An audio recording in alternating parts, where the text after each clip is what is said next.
नवीन वर्षी दारू तर प्यायचा नाही आणि नवीन वर्ष 30% दारू प्यायची नाही, पण नवीन वर्षी दूध प्यायचं का आणि दुधाने काय फायदे होतील?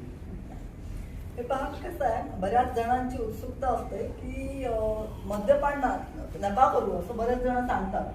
पण त्याचं कारण काय? फक्त लोक म्हणतात म्हणून मद्यपान नाही करायचं का?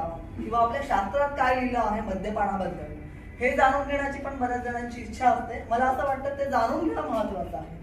मद्याची परिभाषा आयुर्वेदात केली आहे की बुद्धिम लुंपती यद्रव्यम तद मदकारी उच्यते. म्हणजे बुद्धीचा नाश करणारं जे द्रव्य आहे त्याला मद्य असं म्हणतात. आता मला सांगा, बुद्धीच नसेल, जेव्हा बुद्धी आपली काम करत नसेल असा माणूस हा काय करतो? तर याचं वर्णन सुद्धा भगवान श्रीकृष्णाने गीतेच्या दुसऱ्या अध्यायात सांगितलं आहे, सांख्य योगामध्ये. काय म्हणतात तर की बुद्धी विनाशात प्रणश्यती. म्हणजे बुद्धीचा नाश झाला तर प्रणश पतन व्हायला सुरुवात होते. तर जेव्हा आपली बुद्धी सुस्थितीत नसेल तर सर्व प्रकारचे अधपतनाला आपण प्राप्त होतो. त्यामुळे मद्य जे सेवन आपण करतो तर खूप सारे दुर्गतीचे मार्ग आहेत. एको अयम म्हणजे हे एकच पूर्ण आहे. कशासाठी? बहुमार्गाया दुर्गतीर देशितः परम असं सुद्धा आयुर्वेदाच्या ग्रंथामध्ये म्हटलं आहे. म्हणजे बहुमार्गाने अधोगती जर आपली करून घ्यायची असेल तर धी धृती स्मृती हराणा. म्हणजे धी म्हणजे बुद्धी, धृती म्हणजे धैर्य आणि स्मृती म्हणजे स्मरण शक्ती. या तिघांचं हरण या मद्य सेवनामुळे होतं. असा माणूस जेव्हा गाडी चालवतो तेव्हा निश्चितच अपघात हा होण्याचे चान्सेस खूप जास्त असणार आहे. त्याचं स्वतःच नाही, रस्त्यावरील इतर सगळ्या लोकांचा जीवनासाठी तो एक मृत्यूच्या सापळ्यासारखं काम करतो. त्यामुळे बहुमार्गाने अधोगती होणाऱ्या या मद्य सेवनापासून निश्चितच सगळ्यांनी बचाव केला पाहिजे. फक्त 31 डिसेंबर या एका दिवसापुरता नाही तर जीवन आयुष्यात कधी सुद्धा मद्यपान करण्याचं जे नुकसान आहे हे जर आपण खरंच त्याचा अभ्यास केला तर आपल्याला खूप प्रकर्षाने जाणवेल. मग काय प्यायला पाहिजे? आता माझा जो प्रश्नावर मी पुन्हा येते. आता जो ऋतू सुरू आहे तो आहे हेमंत ऋतू. तर शरद नंतर हेमंत हा जो ऑक्टोबर ते डिसेंबरचा काळ आहे.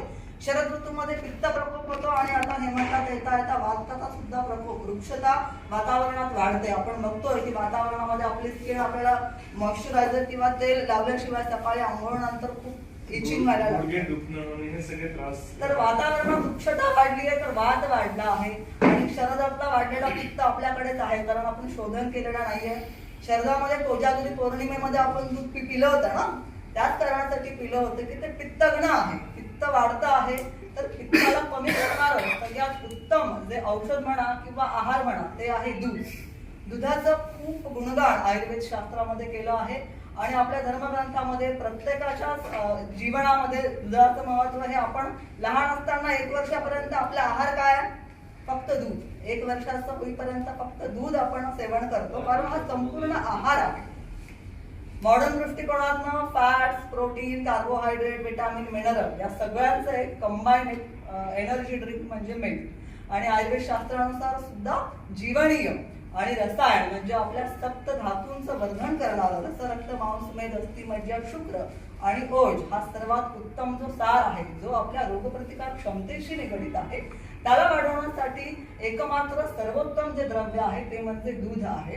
तर हेमंतामध्ये आता जो ऋतू आहे त्यामध्ये दुधाचे पदार्थ सेवन करण्यासाठी ऋतुचर्येमध्ये सुद्धा चरकाचार्यांनी सांगितलं आहे. त्यामुळे तुम्ही जो उपक्रम हाती घेतला आहे की दारू नको दूध, हे अगदी समर्पक या काळासाठी आहे असं मला वाटतं. आणि महाराष्ट्रात जर आपण बघितलं ना तर मागच्या फक्त या 6 महिन्यापर्यंत जून पर्यंतचे आकडे जर आपण बघितले तर 4800 केसेस ड्रिंक आणि ड्राईव्हचे आहेत आणि त्यामध्ये या वर्षामध्ये 13,900 लोक रस्ते अपघातात मृत्युमुखी पडले आहेत. आणि अहवाल असं सांगतं याच्यामध्ये अधिकतर जे लोक आहेत ते मद्यपान केलेले होते. त्यामुळे सुद्धा हा विषय जेवढा गांभीर्याने घेता येईल तेवढा गांभीर्याने घ्यावा आणि याची खऱ्या अर्थाने जनजागृती होणं पण गरजेचं आहे. पोलीस मध्ये जावं, त्यांनी मिलिटरी मध्ये जावं आणि देशाची सेवा करावी. तर अशा पद्धतीचा संदेश आपल्याला समजा द्यायचा असेल तर आपल्याकडे आपण 2 शब्द तयार करू. कसं आहे, आपल्या देशामध्ये सर्वात जास्त जबाबदारी कोणावर आहे ती म्हणजे तरुण पिढी. आपल्या उद्याचा भारत घडवणारी हीच पिढी आहे आणि झेड जनरेशन, जसं आपण बघतोय नेपाळ आहे, बांगलादेश आहे, बऱ्याच देशांचा आपण बातम्या सुद्धा ऐकतो. त्यामुळे मला असं वाटतं मोठ्यांचं कर्तव्य आहे की त्यांना बरोबर दिशा दाखवणं.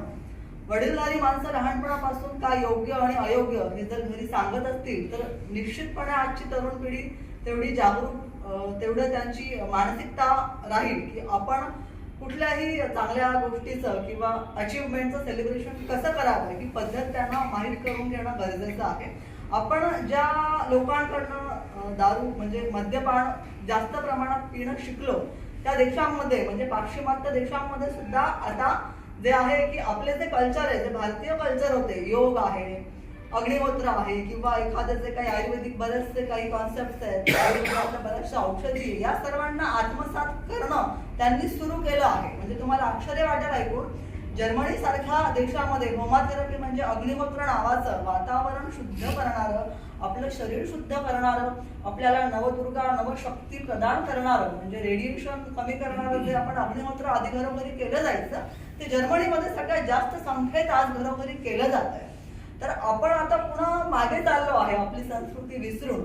तर आपण आपल्या युवा पिढीला आणि स्वतः सुद्धा माणसाने हा विचार नक्की करावा की मद्य पिल्यानंतर माझा व्यवहार, माझी जी वर्तणूक होणार आहे नंतर माझा, कारण मद्य करणारा माणूस हा त्याच्या शुद्धीवर नाही राहत, तो नको ते बरबळतो, सगळ्या प्रकारचे पापकर्म किंवा जे वांछनीय कर्म सांगितले आहेत मनुष्य जातीमध्ये ते सगळे तो करतो. तर अशी वर्तणूक जर वडिलांची असेल तर त्याच्या मुलांना त्याला उद्या उत्तर देता यायला पाहिजे की बाबा तुम्ही असे का वागत होते काल. तर कुटुंबासोबत तुम्ही नवीन वर्षाचं स्वागत करा, असं काही सेलिब्रेशन करा की सगळ्यांना त्याच्यात सहभागी होता येईल.